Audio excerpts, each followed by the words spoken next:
Ladies and gentlemen, welcome to Ole Walls House! Let's get fucking listening, baby!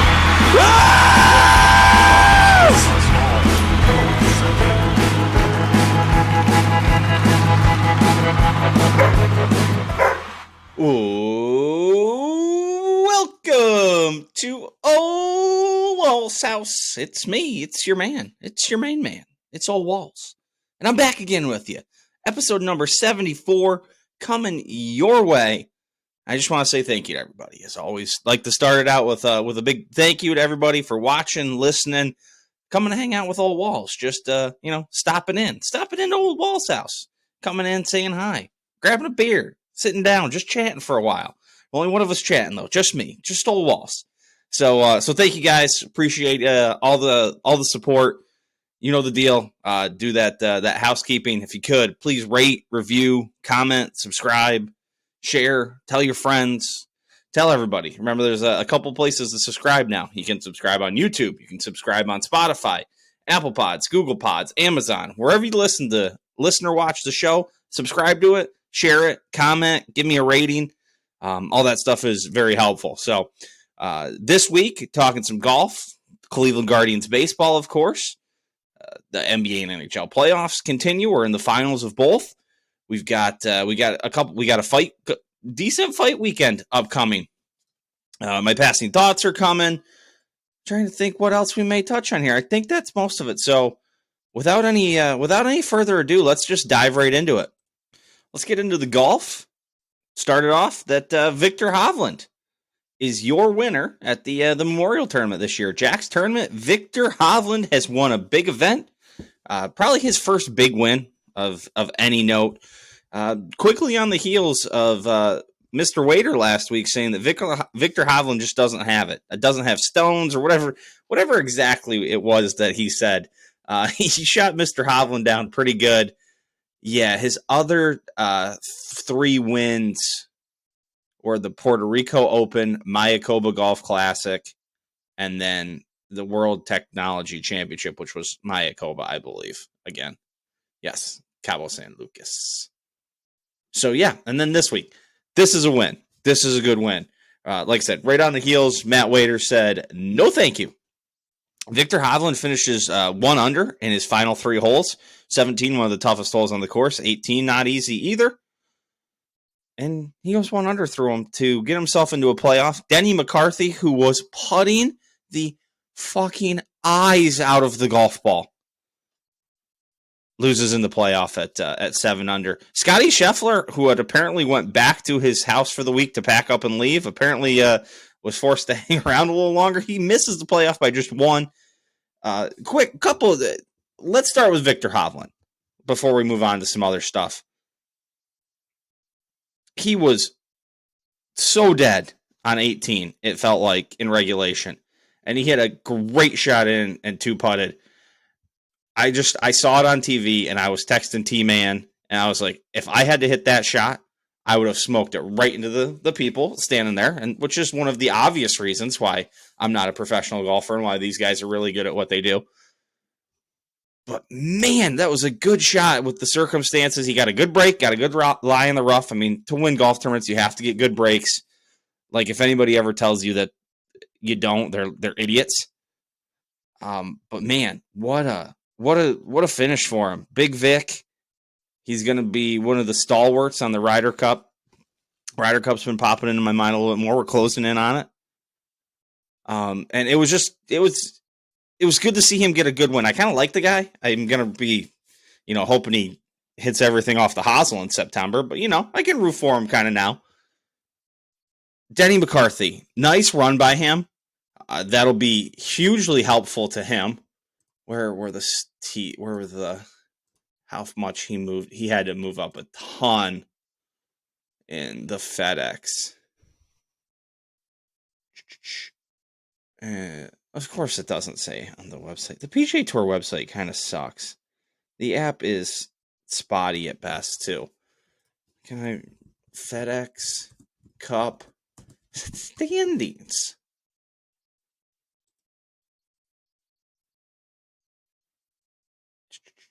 Live projected. Viktor Hovland moves up 10 spots up to 4th. Denny McCarthy, also apparently a good basketball player. I saw a little Instagram video of all the some PGA Tour players having a little 3-point shootout. So that was cool. Yeah, he's going to move up 21 spots from 47th to 26th.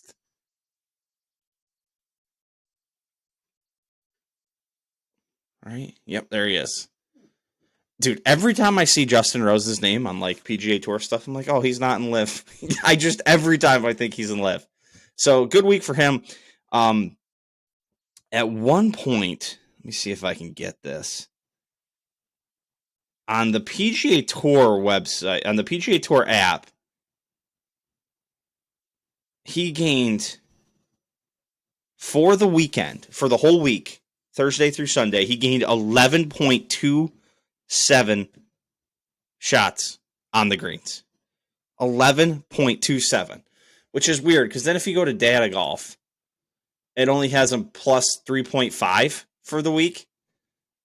And it actually says round 4. If you go for the event, plus 2.83, which is number 1. And then Scotty Scheffler is minus 2.3, which is 65th, and he finished 2nd. Hovland was 3rd on Data Golf. Denny McCarthy was number 1 on PGA Tour. Like I said, 11.279. I have no idea why there's a difference. Scheffler was, again, 65th, so the rankings probably match up. Minus 8.502. He lost 19 shots on the green to one of the guys in the playoffs. 19. I wonder how many he lost to Hovland. Hovland was up there as well on the green. Oh, stats. He was 3rd. Hovland was 3rd, 6.06. So he lost 14 and 16 to the guys that finished 1 stroke ahead of him. His putter's becoming an issue. Like, he's becoming Vijay Singh. I mean, that's not by any stretch of the imagination an original thought. I saw that floating around. Holy moly. 16 and 14 shots to the guys that finished 1 shot ahead of him? That is absolutely absurd. Absurd. Tee to green, he gained 20.705 shots. 20.705. What was Hovland? Hovland's a good ball striker. Hovland tee to green was 12th and gained 7.108. Let's see if I can figure out who was next. Siwoo Kim was next on Data Golf. And on Data Golf, it has Scheffler at plus 5.21 and Siwoo at plus 3.04. So he was 2 whole shots better there. Is that maybe an average? I don't know. Could it be an average? Because Scheffler today was 9.44 on Data Golf for the day tee to green. Let's see if I can figure out how this works. On the green, PGA Tour had him 9.461. Okay, so there's some sort of average being done with the Data Golf one. I wish I knew. I really should start fucking around with this more. True strokes gained? Strokes gained distribution? Oh yeah, I need to start working with this a little more. Let's see what Siwoo was on the weekend in strokes gained tee to green. Remember, 20 for Scheffler. 11.97. Almost 8 shots better than second tee to green. Unbelievable. What else we got here in the golf? Rory stinks. What was that, Rory? That looked like it was his tournament to win. he shoots 75. He shoots 3 over. 3 over. I mean, he made the turn at 1 over, made birdie on 11 to get back to 6, and felt like it was still his tournament to win. Here's a rundown of some holes with Rory with wedge in his hand. 5, wedge in his hand. Bogey.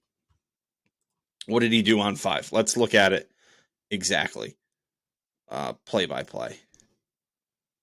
Shot 1, fairway, 95 yards.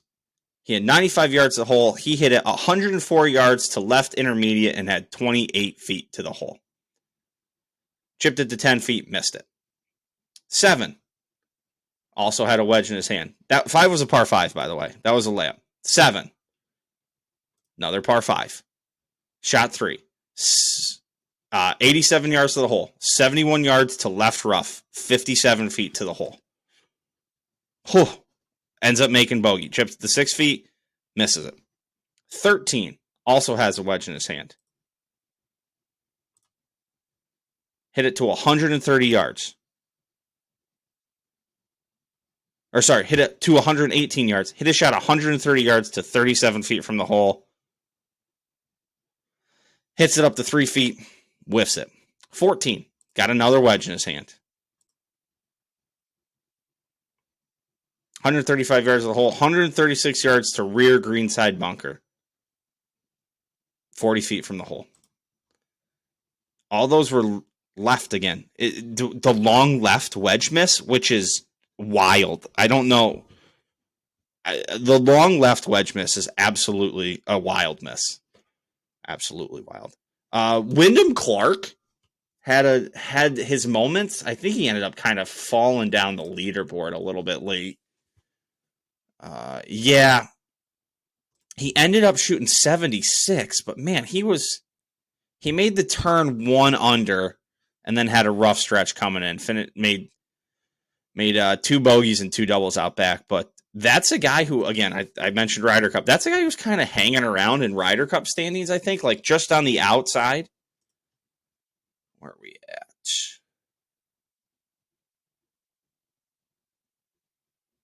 Okay, take longer to load. There we go. Yeah, 13th, and Will Zalatoris is not playing. He's 12th. So, I mean, he's in the top 12 players. Now, only top 6 qualify. 6 captain's picks. And the top 6 right now, Scotty Scheffler, Brooks Koepka, Max Homa, Xander Schauffele, Patrick Cantlay, Cameron Young, they all seem like locks to go unless their game completely falls apart. Spieth 7, gotta think he's going. Morikawa is 9 unless he starts having issues with the back that caused him withdraw today. Gotta think he's going. Justin Thomas is going.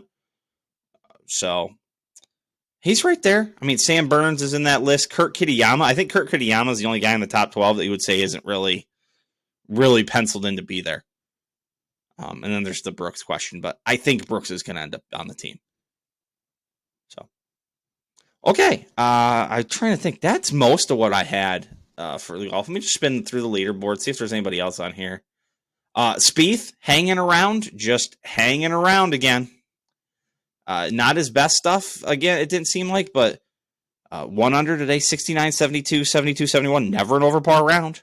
Like, he was kind of just around again.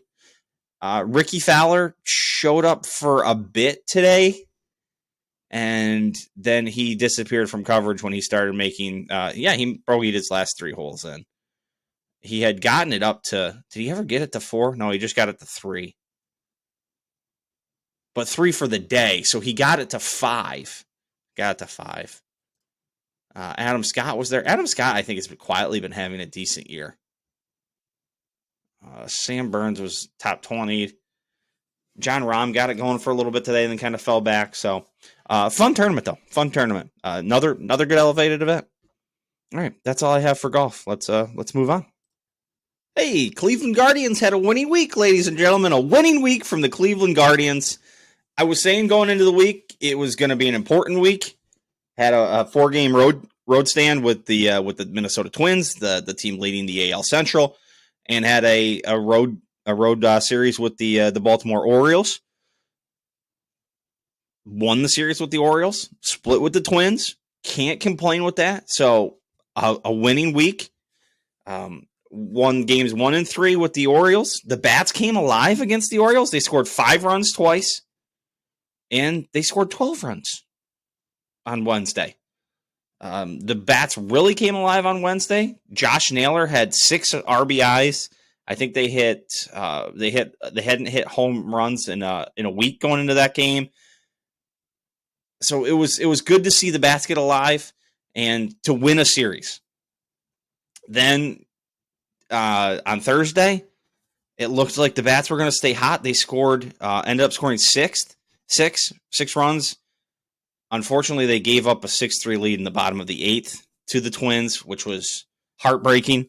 Then Friday night, they did not score a run. No runs. No runs at all. 8 hits, so at least I can't sit here and say we only had 1 goddamn hit. I can say goddamn on the air. It's all right. No one's fucking listening. But yeah, so that was disheartening. But then they bounced back. A couple good games, a couple good wins Saturday night, and then Sunday afternoon here. Split the series with the Twins, which was much needed. Still a few games back in the AL Central race, but hey, it was no ground was lost to the Twins in this series. I don't know exactly what the Twins did this week. I don't think if they lost some ground, it wasn't much. 3.5 games back, tied with the Tigers. We're technically ahead of them. We've played a couple more games, but 3.5 games back. So got a home stretch coming up here. Again, tough teams. Red Sox and the Astros. Tough as Red Sox are the worst team in the AL East. Still have a winning record though. And then the Astros are a solid team. They're 3.5 back of the Texas Rangers, who are playing some really good ball. A little overshadowed by what the Tampa Bay Rays are doing. The Tampa Bay Rays are 42-19, but don't look away. The Texas Rangers are 38-20. So, that's there. But Cleveland 6-4 in their last 10. Minnesota's 5-5, so made up a game. So 3.5. So if we can find a way to get some wins in this homestand, like I said, 3 games with the Red Sox and then 3 games with the Astros. We're going night games. No Wednesday matinee this week. So night games all the way through till Sunday.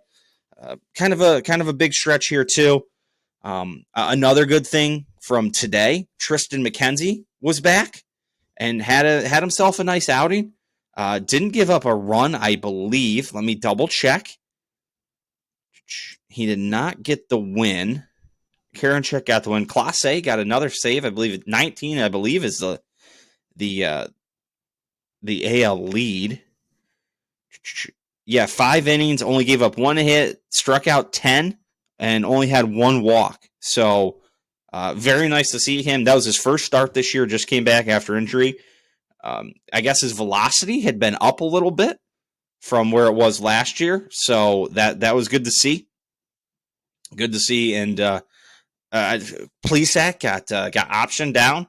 So that'll be important to have another solid pitcher. So day off for him tomorrow. Bieber's going to start the series on Tuesday. He's up against Jay Paxton. I don't know James Paxton. He's only pitched 19 innings this year. He's 1-1, 4.26 ERA. Not awful, not great. Who they got going Wednesday? No probables yet for Wednesday. But Bieber on the bump to start off Tuesday. So hopefully we can get a win early on them, and then just try and steal one. Just try and win some series. Just keep it going. And if the bats can come alive, that would be nice. They disappeared for the most part the last 3 games. I mean, we got a couple. Could have been like a total of like 4 feet away from back-to-back home runs in the inning that brought the 7th. Yeah, top of the 7th when Naylor and Jimenez hit back-to-back balls that hit off as far up on the outfield seats in right field that you could have. But Naylor scored Jose, and then Jimenez scored Naylor. So, that was good. That was good. But, the one run the 2 nights before was... Yeah, 2 nights before. Sorry, not the one run. The 1-run loss to a 1-run game But the night before there were some bats. There were some bats involved, but 12 hits, 4 runs. It's small ball. It's small ball. Like that's the best way I could put it. There's not a lot of power in the lineup. So small ball and speed. Going the distance. I'm going for speed. I think that's most of what I got for Cleveland this week. So, yeah. And then the following week, the Padres, who I believe the Padres are solid, aren't they? This is kind of a rough stretch too. If I'm thinking that the Padres are as solid as I think they are, the Padres are not as solid as I think they are. The Diamondbacks, I had them flip flop. The Diamondbacks are better than the Padres, so that appears to be the little West Coast road trip.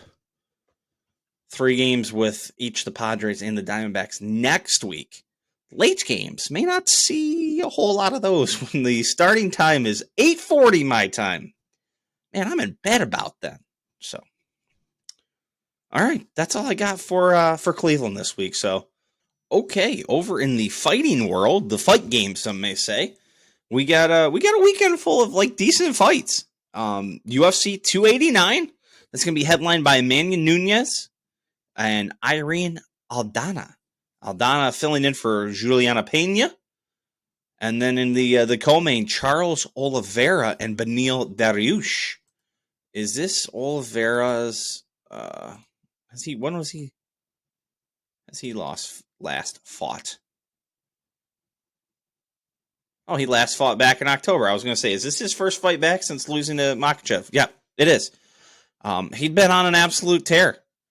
Had beat Gaethje, had beat Poirier, had beat Chandler, had beat Tony Ferguson, had beat Kevin Lee.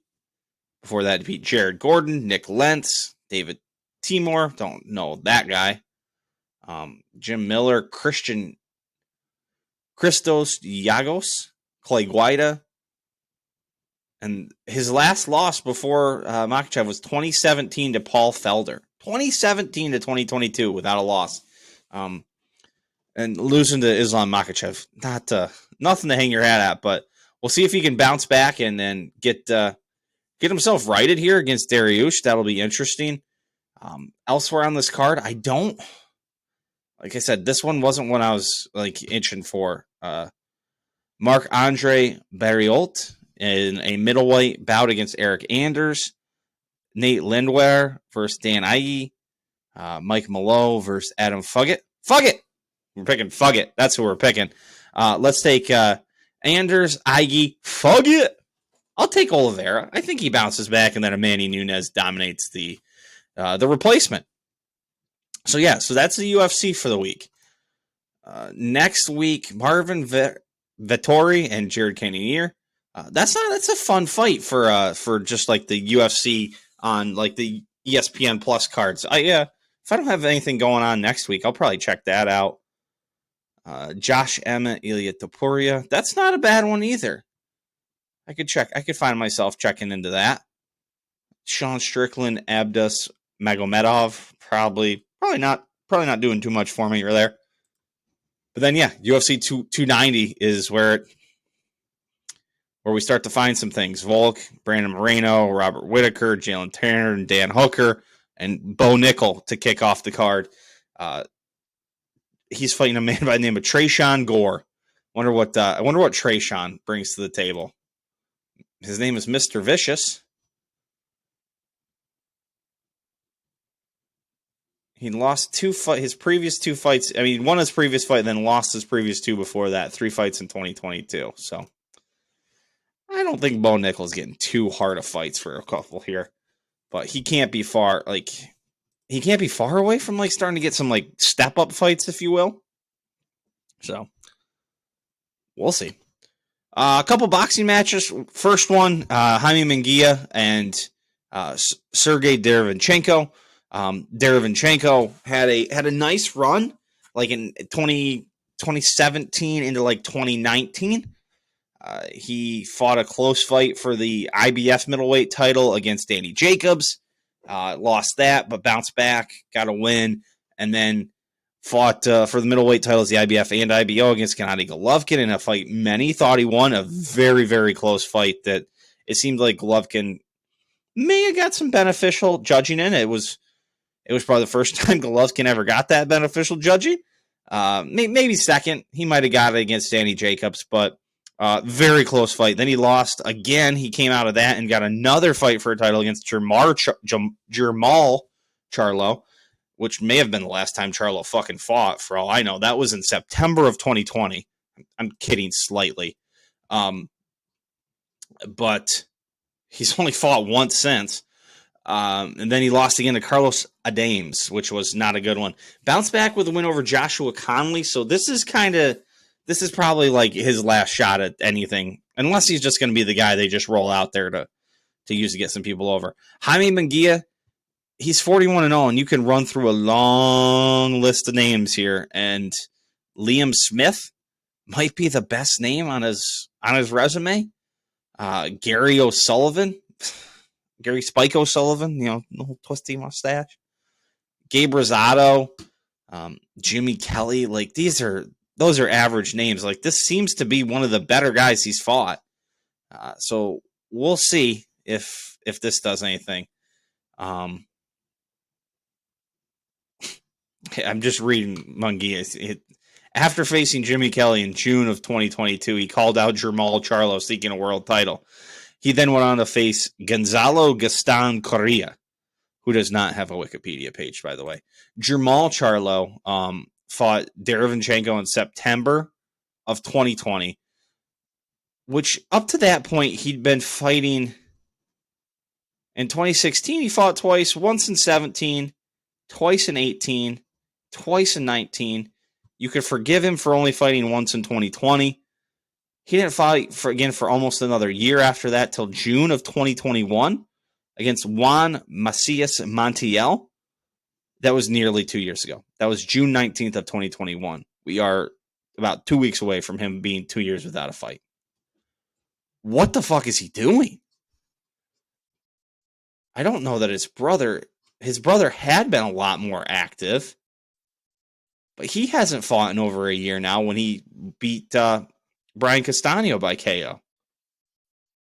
And that fight was about 9 months after his previous fight, which was 9 months after his previous fight. I mean, he's only fought 3 times since that September of 2020. So, who knows?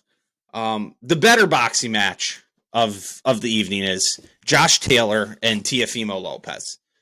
Josh Taylor, who was at one point the undisputed middleweight champion, or light welterweight champion of the world, I'm saying middleweight, and got himself a nice decision in February of last year. But again, hasn't fought since then. He beat Jack Catterall in a split decision that I thought he lost. Many other people thought he lost.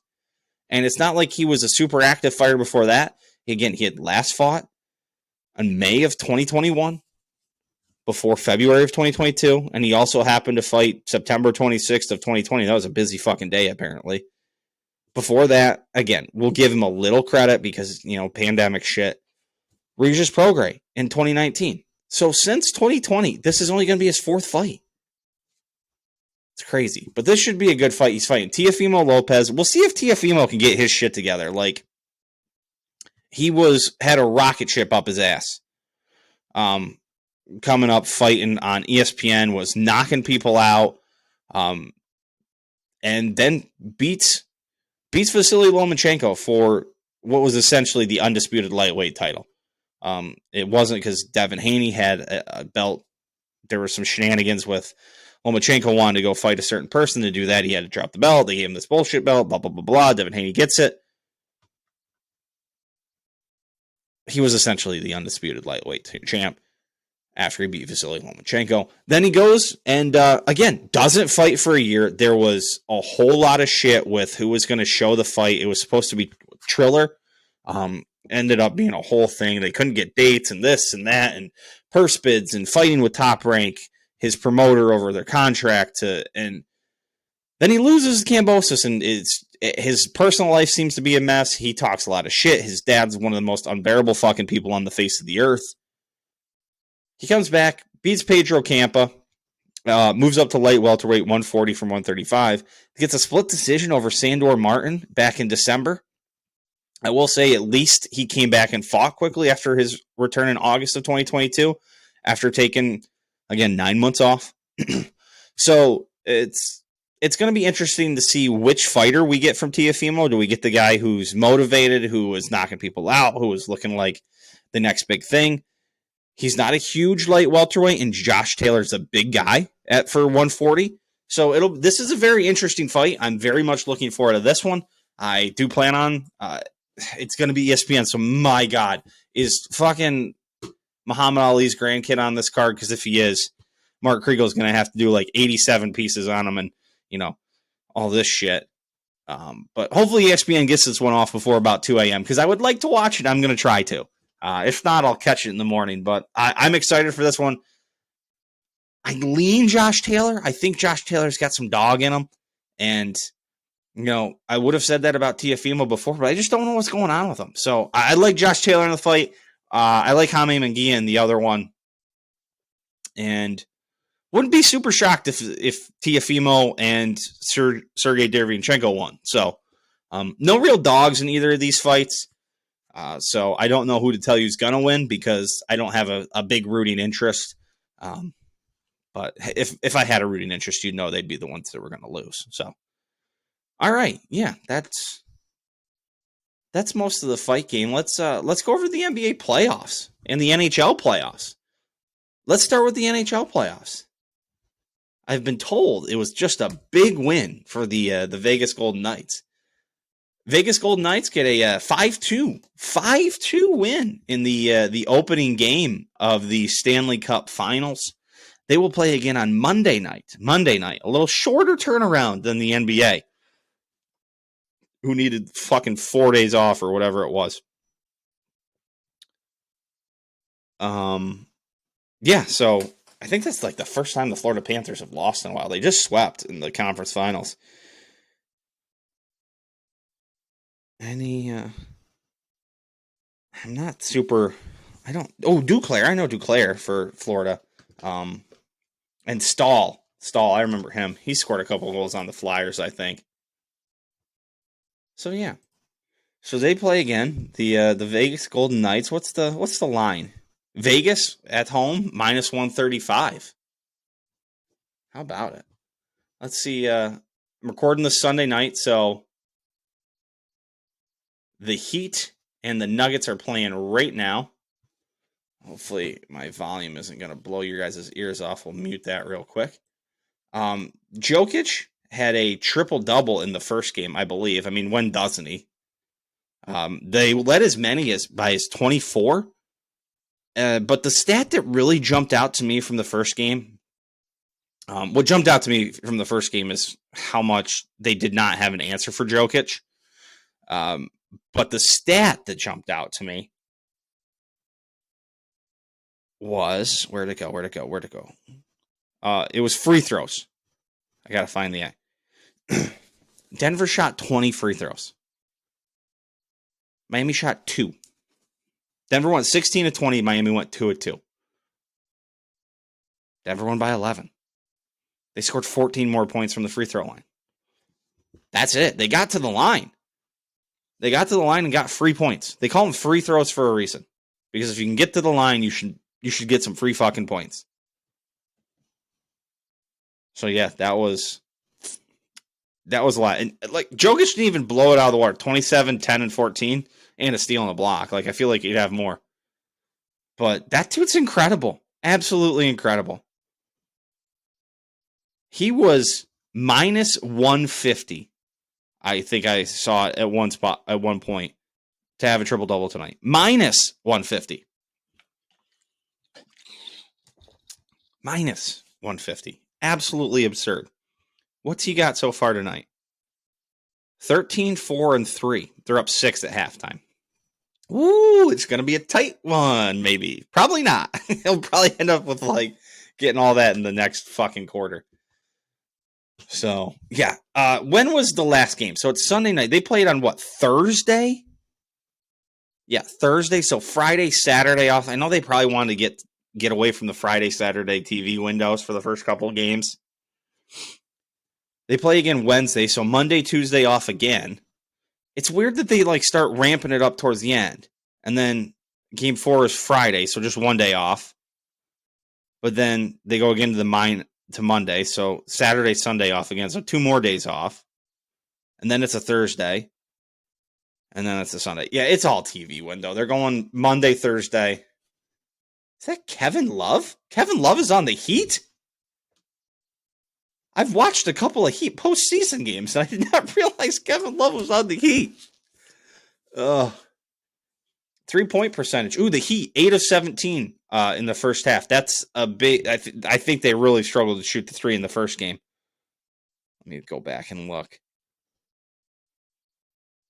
Yeah, 13 of 39. I mean, they ended up at 33%. Denver was only 8 of 27, but vast improvement already. Vast improvement. Yeah, I think that's all I got for those. Okay, yeah, let's move on. What do you say? Time for some passing thoughts. So I did this last weekend. I didn't talk about it, but had the Blackstone out. Love my Blackstone, my flat top griddle. Not sponsored. Blackstone, not interested in what I'm bringing to the table, obviously.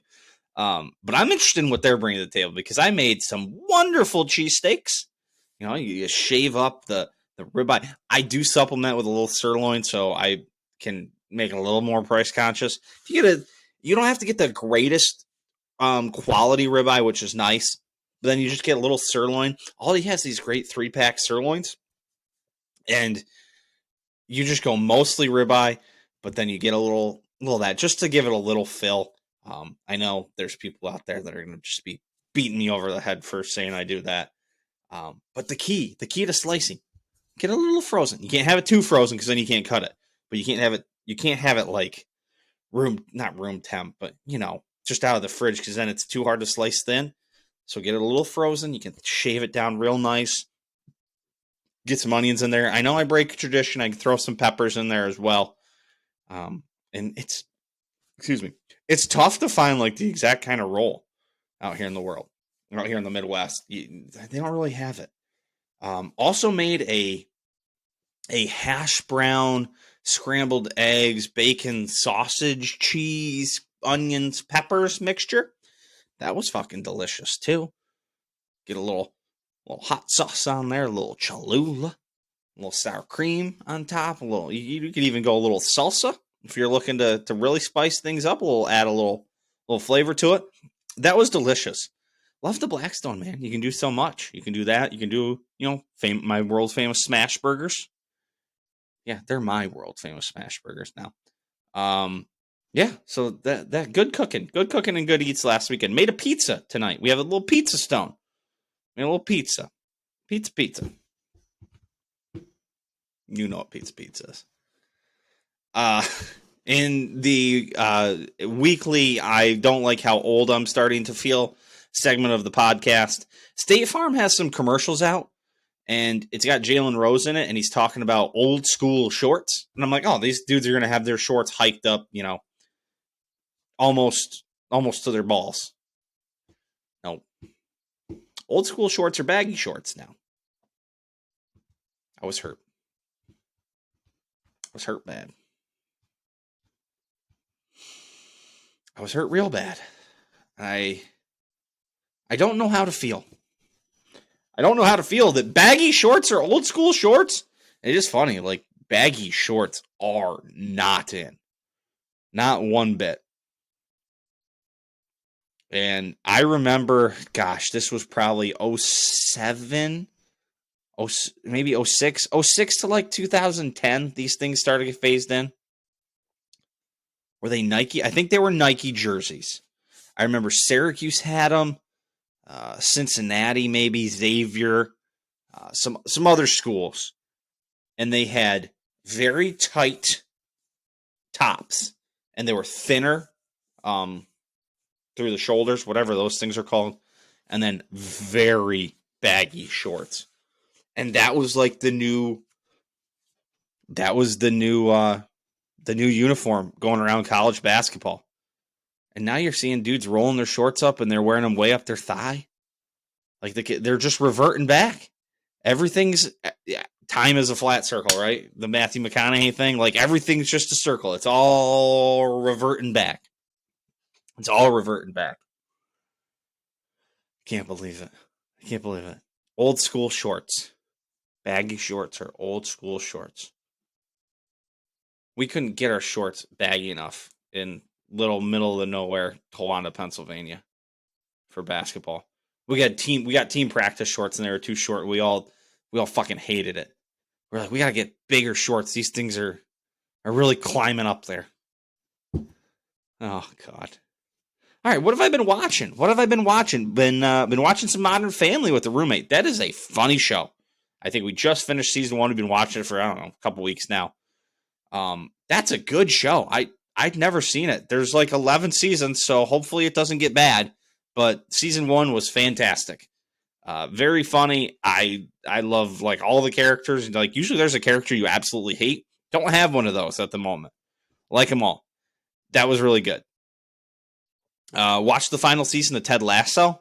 It was okay. I didn't like it as much as I liked the earlier stuff of it. But I was like reading stuff online because I was like, wait, was that the final season? And I'm like, it obviously, if you watch it, you've known that it's got kind of like it's got like a finality to it. But so I started like looking around, was that the final season? Like people are like, I hope there's a final season. That was fucking terrible. Da, da, da. I was like, wow, I didn't know it was that bad.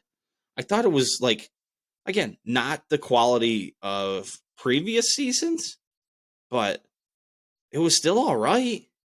Like it wasn't that bad. Like I could have done without some of the stuff. Some of the stuff was kind of stupid. But it wasn't that bad. It was still like okay, it was still like enjoyable enough to watch. Again, the first couple seasons are better. Don't get me wrong. Again, not bad. Not bad. Coming up, final season of Jack Ryan. I believe final season. I think that's what I read, and that's what I understand when I'm reading. 6 episodes, starts June 30th, so just under a month away.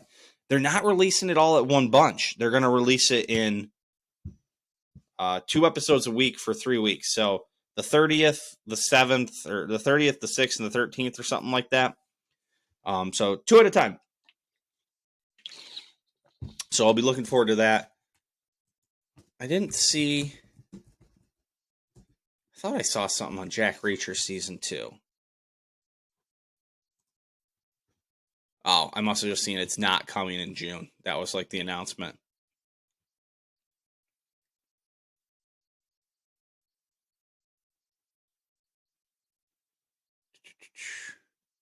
Yeah, that's a good point. They wouldn't have Jack Ryan and Jack Reacher come back at the same time. They'll probably time that out to like August now that I think about it. Get it away from it. Maybe September or October even. Because I know these things. I'm talking I'm sitting here acting like I have a fucking clue. Who fucking knows? Excuse me. You know what I had a thought of? I was in my garage and I'm like, man, attached garages. These are nice. Who thought this up? Like, hey, I grew up at a house that had a separate garage. Like you had to walk across the driveway. It wasn't even like right there. Like couldn't even build like one of those little walkways over to it. No, it was across the driveway. I mean, having a garage was still nice, but like you had to walk out of the house, walk across the driveway. If there was snow on the ground, you had to walk across the fucking snow. So if like it was gonna snow, like if it snowed, all the shovels were out in the garage. You had to walk through the snow to get to the garage. So some genius along the way was like, here's what we're gonna do. We're gonna attach it to the house. Why haven't we been doing this the whole time? What were we waiting for? I know houses originally didn't have garages, so like I can get that. But then when we started, I guess then we just had to start kind of fitting them in. But I mean, I guess I kind of worked myself out. All right, I've worked through that one. Barry Bonds is going to get a documentary. I think HBO is doing it, so excited for that. That should be very good, I would hope. Should be very interesting, nonetheless. A couple of other things here. I saw a stat. Here we go. Let me find this about the 2001 Miami football team, the Miami Hurricanes.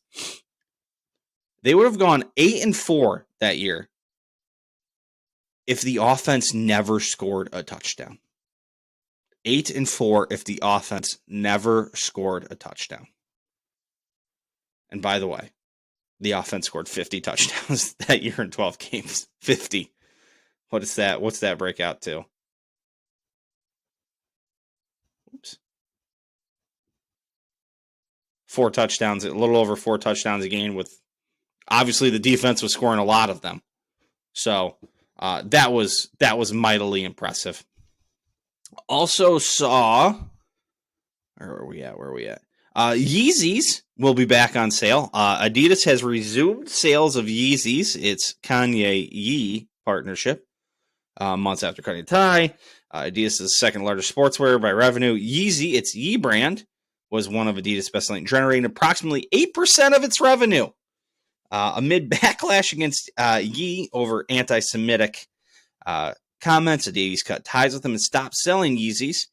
That cost Adidas hundreds of millions of dollars in lost sales, and Adidas debated what to do with the approximately $1.3 billion in Yeezy inventory it's still on hand. On Wednesday, it began selling Yeezys again. It will donate a portion to activist groups.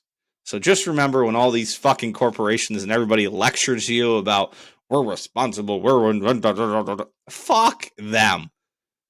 They are into making those dollar bills, y'all. They don't have a fucking conscience. They don't give a shit. They just want to make money. That's all. They're not doing anything for the greater good. They don't give a fuck about the environment. They just want to make money. Money. They're just doing what they're fucking told by their overlords. Make money and do what you're told. If you have to fake it for a couple months, that's what they're doing. George Strait. I got to listen to George Strait on a drive this weekend. My God. There's too many great songs to name by George Strait. My favorite song of all time by him is Troubadour. That is good. That and maybe Run. Troubadour and Run are my two favorite George Strait songs. Again, there's too many to list. Like, I could sit here for like another 15 minutes listening to all the George Strait songs. The dude had, I think I counted 41 albums. I think there was like 3 different Christmas albums. My man just pumps them out. I don't call him the king for nothing. Let's end with this one. I'm going to get a little triggered here. I saw it's an Instagram picture of a tweet. Ryan Ballengee. Ryan Ballengee? Ballengee. I see this dude pop up from time to time. I don't follow him or anything, but he makes the rounds enough. He tweets, "No offense to good golfers, but I generally prefer to play with bad golfers because they have more fun and less requirements for what makes their round fun. Good people, good conversation, laughs, some booze, a day in nature, repeat." Ryan, you're a fucking loser. Find better friends that are good at golf, because you can have both. I know plenty of my friends who are absolute fucking degenerates who will get fucking wasted out there and still shoot good scores. And then go out and party even harder afterwards. So, fuck you. Go fuck yourself. Find better friends. Not my fault that you can't figure out how to have fun while playing good golf. Sounds like a you problem, buddy. Because the first thing I always think is, you know what I can do? I can go out. I can have a good competitive match. We can all drink some beers. We can all have a good time. There can be music playing. We can fucking bullshit. We can, jab at each other.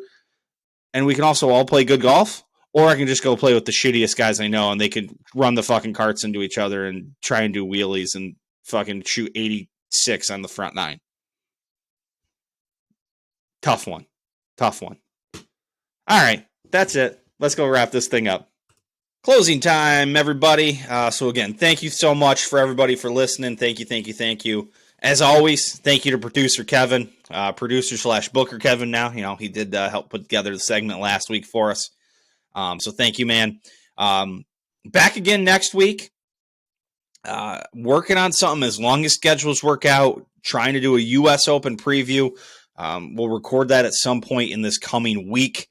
It will be recorded a couple of days ahead of time. So we are hoping to get that recorded and then into the episode. So hopefully that works.